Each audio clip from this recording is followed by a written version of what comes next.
Ek dink my hele lewe lank droom ek al om 'n rugby speler te word, ja. Of ek wou eintlik toe ek jonger was soos 'n stoeier geraak het, soos 'n rock, so.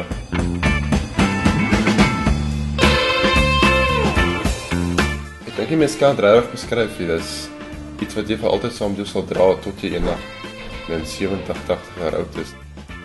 Ek sal sê Andries, ja, ek dink hy is die beste slot in die wêreld, maar hy help my baie met my lynstane, en praat my op die veld, so. Happy is natuurlijk toe ek vir Stormers eerste keer uitdrag in die Hurricanes. Ek ben voor 'n vol Nieuweland dit onbeskryflik, ja. Ek dink om ander mense gedagtes te lees.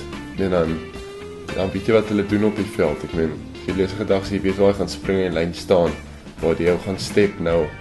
Ek meen, jy kan so baie goed aan verhoed, sal ek sê. Jy moet gemotiveerd wees. As jy vir jouself sê, jy kan eendag gaan kom, of wat baie van het, of jy goed genoeg is, dan ga jy dit maak het. Ek gaan maar harde werk, maar daai ure insit wanneer ander ouens laat slaap en daai tipe goed.